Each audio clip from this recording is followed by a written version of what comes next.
एक दो छंद सुनाता हूं। और देखिए एक चिट्ठी आज आई है मेरे पास। अब ये चिट्ठी ऐसी, एक तो मेरे बड़े भाई बैठे हैं, वो आगे 2-3 बार धमका गए मुझे। एक चिट्ठी आई है, मैं पढ़ता हूं। शुक्ल जी प्रणाम। पिछले 17 सालों से अट्टहास सुनने आ रहा हूं।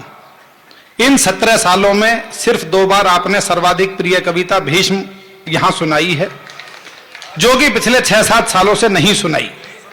और हर साल इसी आस में सुनने आता हूं कि इस बार भीष्म सुनने को मिल जाएगी। आगे की बात जोरदार है। इसी साल मेरा विवाह होने वाला है। मेरा उसके बाद फिर क्या पता। उसकी इच्छा पूरी करो भैया। भाई साहब लिखी हुई है, आप देख। उसकी इच्छा पूरी करो। हालांकि उसके बाद यह नहीं पता कि जिंदगी में अट्टहास होगा या रुदन। भाई उसकी इच्छा पूरी कर दो। मैं कृपया इस अंधेरे से किसी के होने वाले पति की विनती पर गौर करें।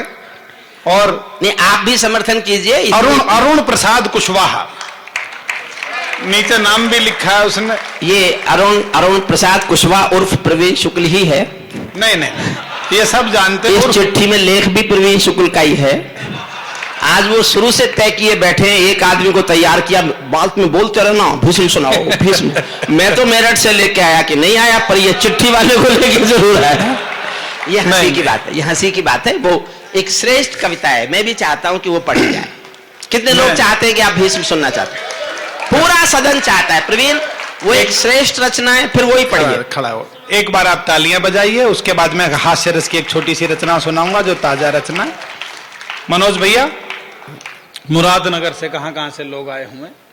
सीधे सीधे शुरू करता हूं, सुन लीजिएगा। अंजुम दीदी के बाद सुनाना बहुत हिम्मत का काम है, लेकिन वो खुद आशीर्वाद दे देती है कि नहीं मेरे बाद तुम सुनाओगे, तो उनकी बात काटी नहीं जा सकती। पहले यह था कि मैं पढ़ूंगा फिर दीदी पढ़ेंगी, लेकिन उन्होंने आदेश दे दिया नहीं मैं पढ़ूंगी फिर तू पढ़ेगा। मैं सीधे सीधे सुनाता हूं, सुन लीजिए बस। भूमिका इतनी सी है कि कुरुक्षेत्र के मैदान में भीष्म ये घोषणा करते हैं, कृष्ण ये घोषणा करते हैं, मैं अस्त्र शस्त्र नहीं उठाऊंगा। और भीष्म ये घोषणा करते हैं, मैं कृष्ण से अस्त्र शस्त्र उठवा कर मानूंगा। इन दोनों प्रतिज्ञाओं ने एक द्वंद्व मेरे भीतर मचाया। 19 वर्ष पहले मैंने एक कविता लिखी थी। अब लगा लीजिए आप कितने वर्ष पुरानी रचना है। डॉक्टर कुंवर बेचैन जी को लिखता जाता था, सुनाता जाता था। उनके बहुत सुझाव इस कविता में शामिल हैं। मैं सीधे सीधे सुनाता हूं। बस इतना मन मेरा जरूर है, संचालन करते करते आज सुबह ललित जी को मैंने बताया, प्रवीण तुम इधर आ जाओ, हाँ, कि मैं सुबह आज जयपुर में था। एक आवश्यक कार्य से मुझे जाना था। सुबह 4 बजे घर से उठा, जयपुर की फ्लाइट पकड़ी, 6 बजे मैं एयरपोर्ट पर उतरा। ललित जी ने पूछा कि आ गए हो या फंसा रहे हो मामले को। तो मैंने कहा नहीं भाई साहब मैं उतर गया हूं। और उसके बाद भी ये कवि सम्मेलन ऐसा जो ऊर्जा देता है, ये थकाता नहीं है। लोग कहते हैं कि हम थकते हैं, ये सच है दोस्तों। ये अट्टहास कवि सम्मेलन वो कवि सम्मेलन है जिसमें पूरी रात जागने के बाद थकान नहीं होती।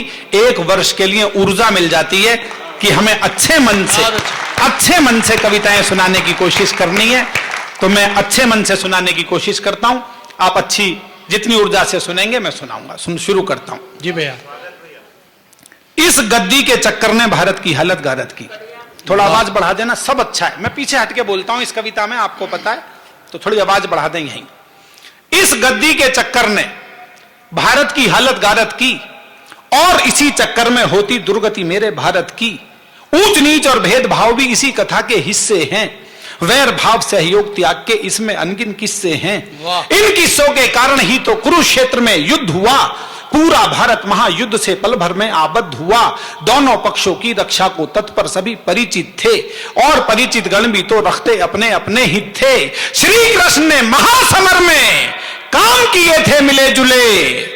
दुर्योधन को सेना दे दी और अर्जुन को स्वयं मिले। दोस्तों तालियां पूरे सदन की मुझ तक आएंगी। आज मेरा मन है, भाई साहब ने इतने मन से मुझे बुलाया है। मैं इस कविता को ऐसे पढ़ना चाहता हूं जैसे मैंने जिंदगी में आज तक ना पढ़ा हो। गाजियाबाद में भी सुनाया है 2-3 बार, लेकिन एक बार पूरा सदन मेरे साथ जुड़ जाएगा तो मैं सर्वश्रेष्ठ प्रस्तुति देने की कोशिश करूंगा। हाथ उठाकर तालियां बजाकर आप आदेश दीजिएगा। मैं पूरा हृदय लगाकर पढ़ना चाहता हूं। दुर्योधन को सेना दे दी, दुर्योधन को सेना दे दी, और अर्जुन को स्वयं मिले। चतुरंगिणी सेना को पाकर दुर्योधन मन में खुश था। यह संयम की भी प्रिय कविता है। वो आदेश नहीं देते तो ये आदेश देने के लिए बैठे थे। चतुरंगिणी सेना को पाकर दुर्योधन मन में खुश था, लेकिन अर्जुन के मन में भी कहीं नहीं किंचित दुख था। कहा कृष्ण ने महासमर में ना अस्त्रों को धारूंगा, मात्र सारथी बनकर अर्जुन को रण क्षेत्र उतारूंगा। अर्जुन को नादान समझ दुर्योधन मन में भूल गया, माधव की मायावी माया को बिल्कुल ही भूल गया। माधव की मायावी माया को बिल्कुल ही भूल गया।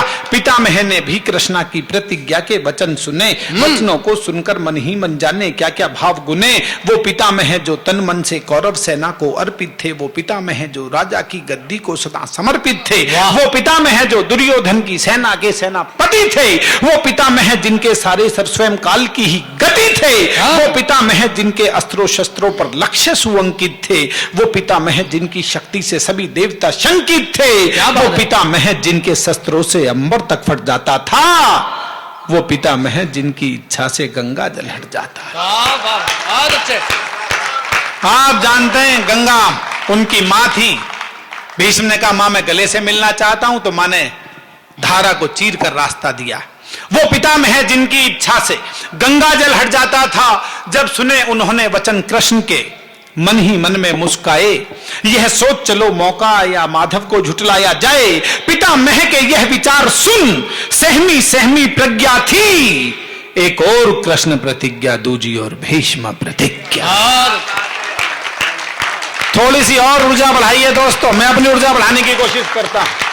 एक और भीष्म प्रतिज्ञा दूजी और भीष्म प्रतिज्ञा थी। दादा की प्रतिज्ञा सुन अर्जुन मन ही मन विचलित था। तीन पात्र हैं दीदी कि दादा की प्रतिज्ञा सुन अर्जुन मन ही मन विचलित था, क्योंकि उनकी सभी शक्तियों से वह पूरा परिचित था। वह जान चुका था पितामह ने जैसे जो भी ठान लिया, क्रूर काल ने भी उनकी इच्छा को वैसे मान लिया। प्रतिज्ञा पूरी करने को वह कुछ भी कर डालेंगे, कुरुक्षेत्र की इस भूमि को लाशों से भर डालेंगे। मुझ बालक को भी लगता है अब उनसे लड़ना होगा, संभव है कि मृत्यु के चरणों में भी चढ़ना होगा। विचलित अर्जुन के मस्तक पर उभर उठी चिंता रेखा। चार पंक्तियां सुनिएगा गाजियाबाद वालों, आपको लगे कि आपके कवि ने, आपके बच्चे ने दो पंक्तियों में गीता का सार कह दिया है, तो बहुत बहुत दुआएं मैं आपकी चाहूंगा कि विचलित अर्जुन के मस्तक पर उभर उठी चिंता रेखा। श्री कृष्ण ने व्याकुल आकुल अर्जुन के मुख को देखा, बोल उठे हे पार्थ, युद्ध से आज अगर डर जाओगे तो संभव है कि तुम जीने से पहले मर जाओगे।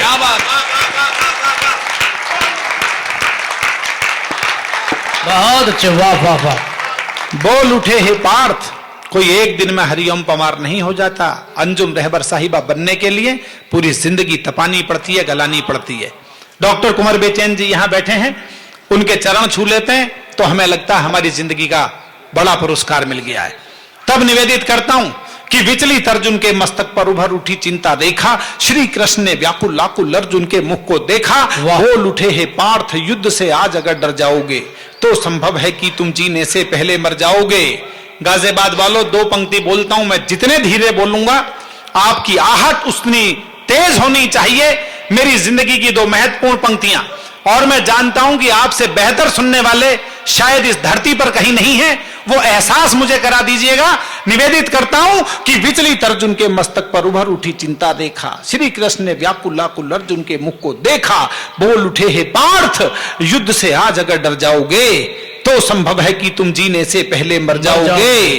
जीने मरने को लेकर यूं चिंता और सिहरना क्या, जब तक तेरे रथ पर मैं हूं तुझको जग से डरना क्या। क्या बात है, वाह वाह वाह वाह। तालियां एक बार पूरे सदन की उठनी चाहिए। मैं पूरी ऊर्जा में आना चाहता हूं, अभी 50% आ पाया हूं अपने रूप में। बहुत अच्छा। जीने मरने को लेकर यूं चिंता और सिहरना क्या, जब तक तेरे रथ पर मैं हूं तुझको जग से डरना क्या। माधव की बातों से अर्जुन में शक्ति संचार हुआ, कांधे पर गांडीव सजाकर लड़ने को तैयार हुआ। महासमर में वीरों ने निज प्राणों की आहुति दी। पितामह ने अर्जुन को देखा, रथ की धीमी गति की, रथ को रोका और रोकते ही पहले ये काम किया। दोस्तों 15 दिन तक सोचा मैंने क्या हुआ होगा कुरुक्षेत्र के मैदान में, तब एक पंक्ति ईश्वर ने मेरी झोली में डाली। मैं समर्पित करता हूं डॉक्टर साहब को कि रथ को रोका और रोकते ही पहले ये काम किया। माधव को देखा, मुस्काए, झुककर उन्हें प्रणाम किया। बहुत अच्छे, वाह वाह। प्रणाम करता हूं, आपने पंक्ति की बारीकी पकड़ी। भीष्म ने रथ अर्जुन को देखकर रोका, लेकिन फिर अर्जुन को नहीं देखा, क्योंकि उनके तीर तो अर्जुन के साथ चलने हैं, लेकिन युद्ध कृष्ण के साथ है। इसलिए रथ को रोका और रोकते ही पहले ये काम किया, माधव को देखा, मुस्काए, झुककर उन्हें प्रणाम किया, अर्जुन को आशीष दिए, छलकी आंखों को मींच लिया और अगले ही क्षण तुणीर से भी बाणों को खींच लिया।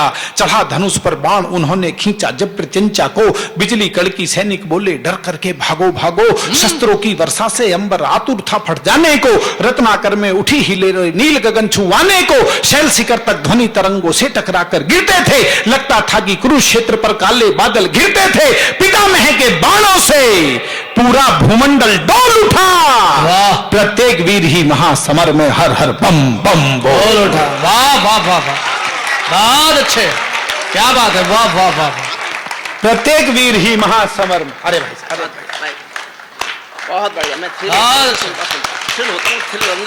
प्रत्येक वीर ही महासमर में हर हर बम बम बोल उठा, तलवारों के टकराने से ध्वनि गूंजती थी टन टन। आदरणीय डॉक्टर कुंवर बेचैन जी बैठे हैं, मैंने कविता उन्हें यहां तक सुनाई, उन्होंने कहा प्रवीण ध्वन्यात्मक शब्दों का प्रयोग करो, युद्ध की ध्वनि पैदा होनी चाहिए।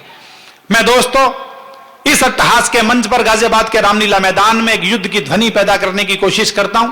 हल्की सी भी आहट आपको लगे तो सबसे छोटे बच्चे का प्रेम पर अधिक अधिकार होता है, वो मुझ तक आपका पहुंचेगा, मैं जानता हूं। डॉक्टर साहब आपको समर्पित करता हूं। तलवारों के टकराने से ध्वनि गूंजती थी टन टन, बाण हवा के सीने पर दस्तक देते थे सनन सनन, सनन सनन से और भयानक हो उठती थी मंद पवन, कवच और कुंडल वीरों के बज उठते थे खनन खनन, मस्तक पर अंकुश टकराने से गज करते थे गर्जन, घायल अश्वों की चीखें भी गूंज रही थी हिनन हिनन, भाले चलते ऐसे जैसे बिजली चलती कड़क कड़क, काट रहे थे वीर समर में सिर को धड़ से भड़क भड़क, घनन घनन घनघोर घटा घिरती जाती थी छन छन में, बाण कमान कृपाण गदा से रक्त बहा था कण कण में, उद्दंड चंडनी चंडी मां के चरणों में नरमुंड चढ़े, बजा रहे थे घनन घनन यमराज नगाड़े खड़े। बहुत अच्छे,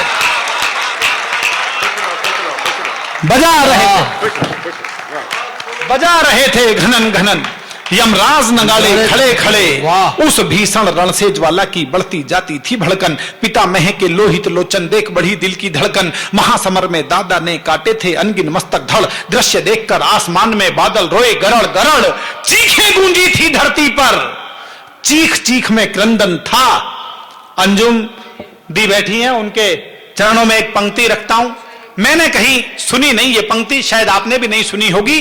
चीखें गूंजी थी धरती पर, चीख चीख में क्रंदन था, लगता था उस रोज धरा पर मृत्यु का अभिनंदन था। वाह, लगता था, हल्की सी को करना इसमें, लगता था उस रोज धरा पर मृत्यु का अभिनंदन था। महासमर में महारथीगण कटकर जब जब मरते थे, ऐसा लगता था प्रलयंकर वहां तांडव करते थे, रक्त पिपासु काली मैया खप्पर भरती जाती थी, पितामह से पूरी पांडव सेना डरती जाती थी, उनके आगे जो भी आया वध उसका तत्काल हुआ, उसी वीर की शोणी धारा से तलभू का लाल हुआ, इतना रक्त पिया धरती ने और नहीं पी पाती थी, बहे लहू की धारा अब नदियां बन बहती जाती। वाह वाह वाह, बहे लहू की धारा। अरे मनोज भैया, अरे मनोज भैया, जय हो आपकी, जय हो आपकी। बहे लहू की धारा अब नदियां बन बहती जाती थी, बर्बादी को देख पार्थ ने जब गांडीव उठाया तो उसके द्वारा उसने अपना पहला बाण चलाया तो पितामह के बाणों से टकरा करके वो टूट गया, अगले क्षण गांडीव मुष्टिका से अर्जुन की छूट गया, पितामह को जीते जी मनमानी ना करने दूंगा, चाहे कुछ भी हो अर्जुन को ऐसे ना मरने दूंगा। क्रोधित होकर माधव ने रथ के पहिए को उठा लिया, उसे सुदर्शन चक्र बनाकर पितामह की ओर किया, माधव की वह मुद्रा मानो महाकाल से मिलती थी, उनकी इस मुद्रा से डरकर पूरी पृथ्वी हिलती थी।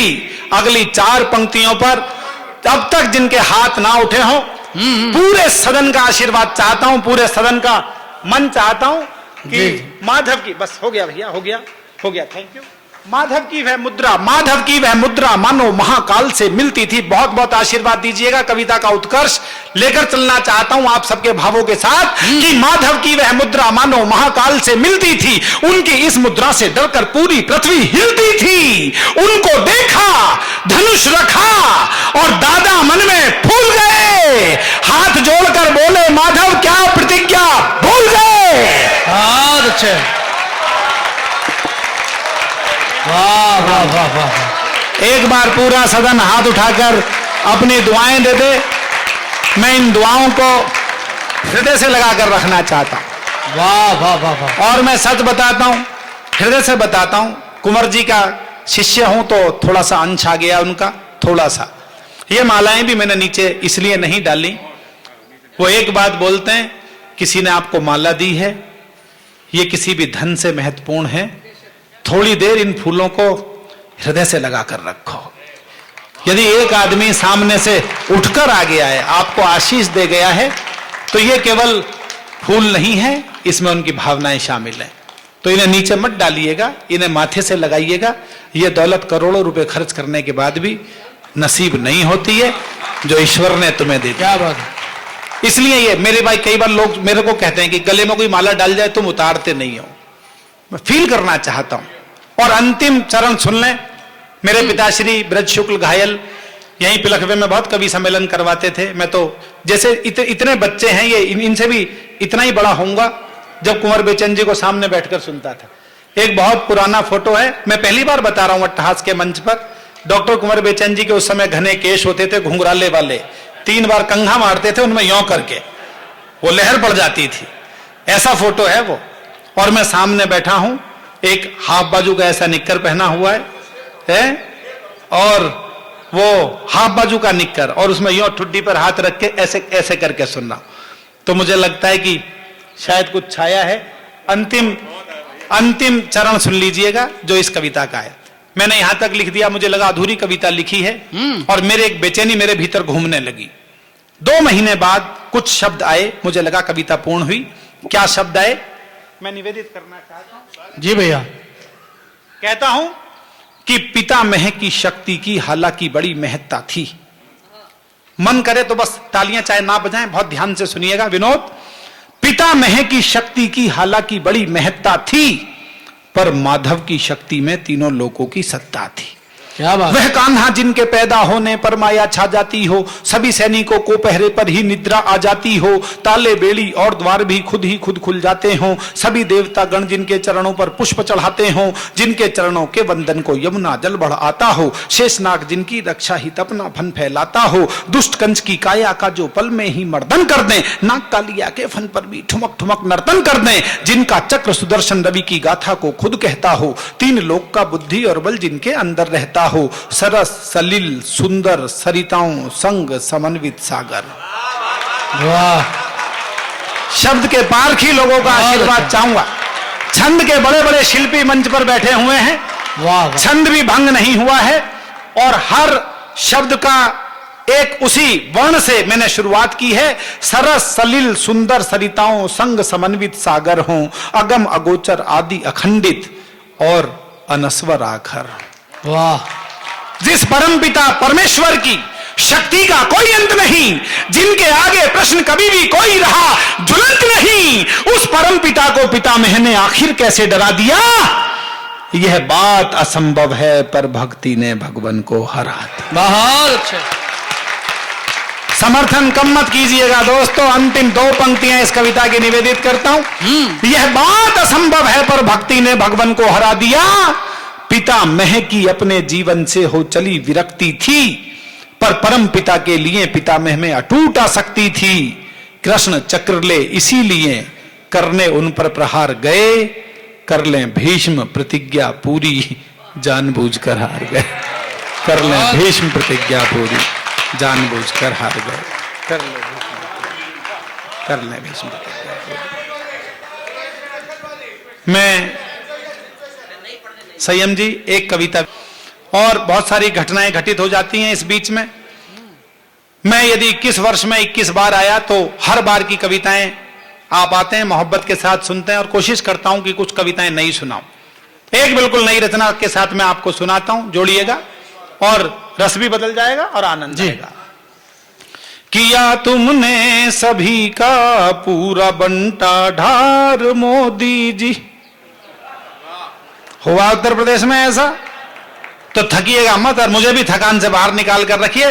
रिदम के साथ आइए, आपको आनंद आएगा। बिल्कुल अभी लिखा हुआ ताजा, इससे ज्यादा ताजा नहीं हो सकता, भाप ही उठ रही है अभी तो। किया तुमने सभी का पूरा बंटा ढार मोदी जी, विरोधी जो थे उनको कर दिया बेकार मोदी जी, विरोधी जो थे। देखिए मैं ये बता रहा हूं, मैं राहुल गांधी को भी सुनाऊंगा तो वो भी ताली बजाएंगे, वो कहेंगे यार बात ठीक है, इसमें गलत है क्या, ये बताओ आप मुझे।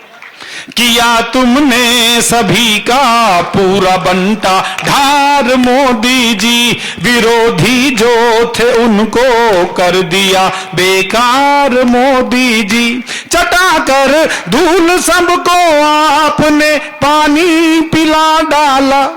अगली पंक्ति ठक से दिल पर लगे, हास्य की पंक्ति है, तो एक साथ सामूहिक संवेद मेरे साथ आ जाइएगा कि चटाकर धूल सबको आपने पानी पिला डाला, चटाकर धूल सबको आपने पानी पिला डाला, कि ऐसे तो पहुंच जाएंगे सब हरिद्वार मोदी जी, कि जरा हाथ उठा दें एक बार, कि ऐसे तो पहुंच जाएंगे सब हरिद्वार मोदी जी।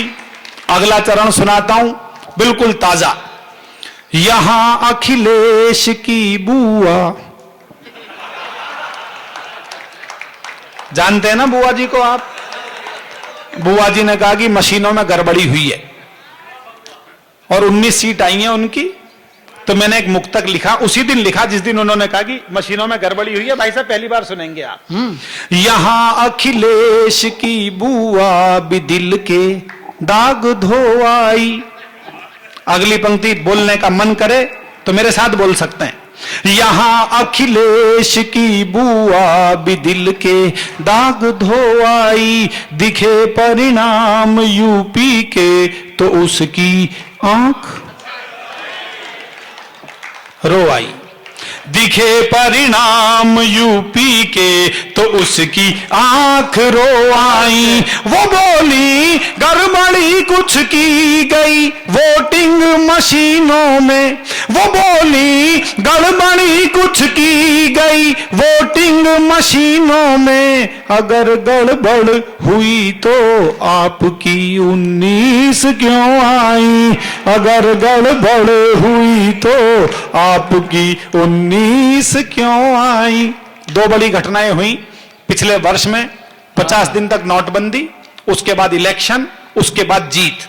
मैंने इस सब को मिलाकर एक रचना लिखी है, अट्टहास में आज तक सुनाया नहीं है, सुनाता हूं। 2.5-3 मिनट की कविता है, उसके बाद फिर पवार जी। स्वागत है, स्वागत। जाने कितनों की चरखी घुमा दी, लोक धुन पर आधारित कविता है। आदित्य जी आपको याद आ जाएंगे, ये उन्हीं की धुन थी और बड़ा उनका आशीर्वाद रहता था। मैंने उसका अनुकरण किया, थोड़ा थोड़ा बदलाव अपने हिसाब से किया 19-20, बाकी तो आशीर्वाद है सब। जाने कितनों की चरखी घुमा दी कि मोदी ने कमाल कर दिया, जाने कितनों की चरखी। कोई पार्टी वार्टी नहीं है, कोई मोदी का समर्थक हूं या भाजपा का समर्थक नहीं हूं, ऐसा कुछ नहीं है। देश में जो घटित हुआ है उसको मैंने लिख दिया है बस, इसलिए मिट्टी के बेटे होकर सुने, मैंने मिट्टी के बेटे होकर लिखी है कविता, आपको आनंद आएगा। जाने कितनों की चरखी घुमा दी कि मोदी ने कमाल कर दिया, एक ओवर में सेंचुरी बना दी कि मोदी ने कमाल कर दिया। एक समय ऐसा था सब पर मोदी जी गुस्साए थे। वाह। याद है 8 नवंबर की वो रात जब उन्होंने कहा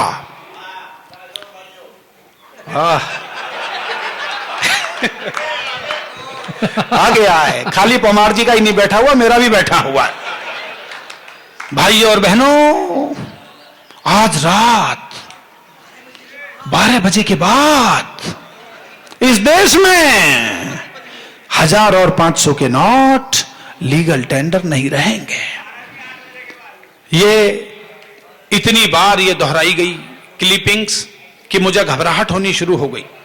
कि कहीं ऐसा नहीं हो मोदी जी टेलीविजन पर आ जाएं और ये बोल दें, भाई और बहनों, आज रात 12 बजे के बाद इस देश में पति और पत्नी के रिश्ते लीगल टेंडर नहीं रहेंगे।